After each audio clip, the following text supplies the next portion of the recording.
Welcome back to my channel. I am Renee Nicole and this is Renee Nicole I Am.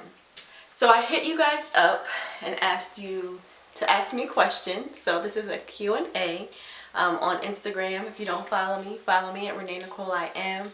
So you guys sent me some pretty good, some pretty interesting questions. Some of them are pretty silly and pretty over the top.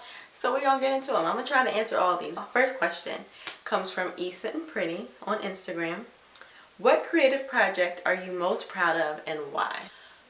Good question, Sitting Pretty. I would have to say the first one that comes to mind is my short film. It's a silent film called See Me.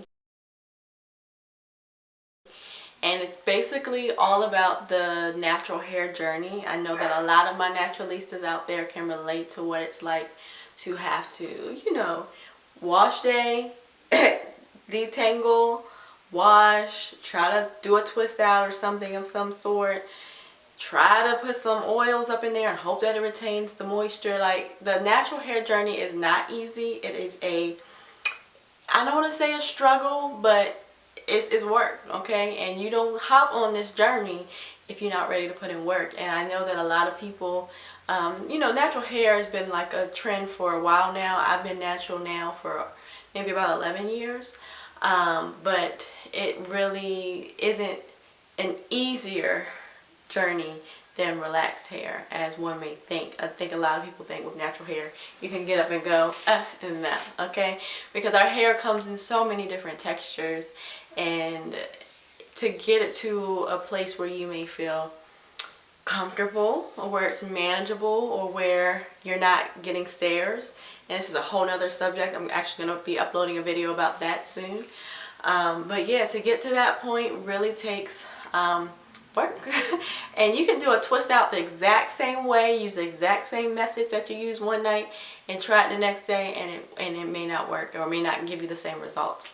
So See Me is a short film where I kind of document that journey in a fun, you know, light-humored way. And I think a lot of people took it in a comedic way, but it was a serious thing for me. Like, I really wanted to show the struggle and the obstacles that we face as naturalistas, and how much it can be. And so when you like pick fun at us, or when you make, you know, comments about the texture of our hair or not looking work presentable, that is offensive, and it makes me feel some kind of way because I know all that I go through with my hair. So this is the hair God blessed me with. I'm grateful for. I got a protective style in right now because it's summertime, it's humid, and if I try to go outside, the gel I might put in it might disappear. So that's the struggle. The struggle is real. So See Me, I would say, is the one that I cherish the most because of the meaning behind it. Okay, next question. I want to get comfy with you guys today, so I'm just chilling in my room so that we can really get to know each other. So next question. Online dating. Funny stories and why did or did it not work out? Yeah, definitely have some funny online dating stories. I haven't done a whole lot, so it's not going to be too juicy. I'm one of those ones that was against it and like really tried to resist until I was like, I'm not meeting guys. I think the only time that I actually took online dating seriously, because I tried it once when I lived in LA, got off in a couple days, never went on any dates. But I took online dating more seriously when I relocated back to Maryland, because I was like, I want to be intentional. I had done this challenge. It was like I don't know if he's a pastor, or I know he's Christian, him and his wife, and they did like a challenge on finding your spouse or something like that, and they encourage online dating. They have met via Facebook. So I tried it. I only went on one date. I mean, I only went with one guy. I think we went out 2 or 3 times, and he was cool, but we just didn't have the same morals, same values, and so it didn't work out.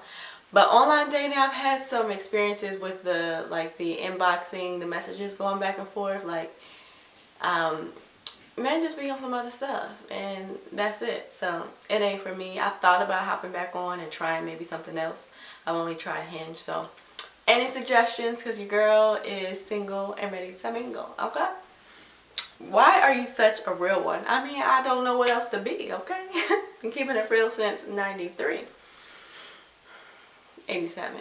I don't know why I said 93. It felt like it rhymes, but anyway. Okay, music soul child encounters. Tell us about it. Okay, because this is coming from my best friend, and she knows that I am the #1 music soul child fan. He's my favorite.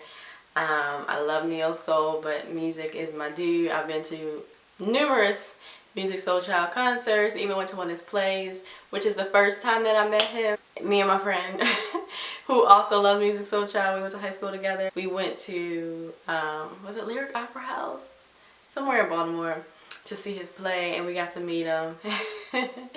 And my friend was like, because all we got to do was just, it was like a meet and greet thing, and he like autographed the little booklet, and my friend was like, no, I have to really tell him how much he means to me, because he's a singer as well. And so he went on a hunt for him after. It was funny. It was comical. Oh, and then the second time I met him in LA, he did a listening of his new EP or something of that mixtape or something. He was doing a remake of like a lot of classic R&B songs. And my friend was like, I know you love music. We're going to get you to meet him. And so she went to somebody, and he came and hugged me, and I just told him how much I love him. That's my homeboy, okay? We friends now. Is Atlanta still in the cards for you? Okay, so some of you may know and some of you may not. I relocated back home to Maryland from Los Angeles, but my plan was I was en route to Atlanta, sent my car there, had an apartment, sent stuff to be, you know, shipped to that apartment, and decided to come home first for 2 weeks. This was all during the pandemic in 2020. It was just like a lot going on mentally, and I decided to come home first and then fly to Atlanta. And then I got here and was like, why am I rushing to Atlanta? I quit my job. I had, was just living off of savings, and why rush into more responsibilities and end up rushing into another job and things of that sort. So I decided to stay home. So with that being said, Atlanta in the cards, maybe, possibly. It's always another home for me. I lived there from 2010 to the end of, about 3.5 years, end of 2013. And I loved it. It was definitely my best life. I lived there, okay? Like, it's just so many beautiful, eclectic black people, young, fun, you can thrive out there. The cost of living is better. So I could definitely see myself buying a house out there. Definitely could. D Warren 23 asks, Bedside Baptist or in-person church service? Well, y'all know I'm a church girl, okay? I grew up in church. However.com. Before I moved from LA, I had been working a job that required me to work on Sundays. So I hadn't been going to church for about 2 years. I was at that job. I would go sometimes to the midweek service. Sometimes I would go to work late on Sundays, and like that happened maybe 2 or 3 times, and I would go to church on Sunday. So it wasn't a big transition for me when the pandemic happened, when my church went all online. Like, I would get my Bible and get together and go sit in the living room and watch. Let me show y'all how real I am, okay? I ran out of card space on here, and then I was looking over the videos, and I was like, I didn't have no earrings on, and earrings just make all the difference. So I'm gonna finish this video out with my earrings on, okay? I was gonna re-record it, and then my card was acting. I was like, let me just get through this thing, because y'all want me to answer the questions, so I'm here to answer the questions, okay? Okay, so Issa and Pretty says Beyonce, Kelly, or Michelle. I would have to say all three. I love them all. Beyonce is the entertainer of our time, I feel like. But at the same time, Kelly, I just watched her Christmas film, Merry Little Christmas. Love it. Love what she stands for. She just seems really sweet-spirited. And then Michelle, I love her gospel music. I love her movement with mental health. She has the podcast. She has the book, Checking In, that I need to get.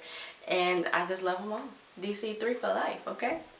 Who's your favorite basketball player? Okay. Now, anybody who knows me or has known me for some time knows that I am was a Allen Iverson fanatic since like middle school. Obsessed. I had the sneakers, I had the posters, I had the shoes, I had the t-shirts, I had everything, and I used to record all of his games on VHS. Yes, I'm aging myself. So AI is always gonna be a GOAT for me, just not just because he's a great basketball player, because he was fine. But also, I would say current day LeBron. I'm a bandwagoner. I just think he's the GOAT for today's day and age. Where are we at? Prince or Michael Jackson? Who asked that? Like, who would ask that type of question? Like, that's just so rude, so disrespectful. They both goats, okay? Prince is Prince and MJ is MJ. Like, I can't even compare them. They're both the entertainers. Prince, musically inclined, so many different instruments he can play. Just creative genius. Michael Jackson, creative genius. The moonwalk. Need I say more? So yeah, I think that just about does it. Thank you guys for rocking with me, even when I didn't have earrings on. Like, you guys stuck by my side, and that makes y'all true blue. Okay, y'all real ones. Y'all the real ones since whenever you've been being real since. Thank you guys for tuning in. Again, I am Renee Nicole I Am. Follow me on all social media at Renee Nicole I Am. Until next time, love you guys. See, now they're getting in my way. I had to throw in the huge ones because why not? But now they're getting in my way. Peace out, y'all.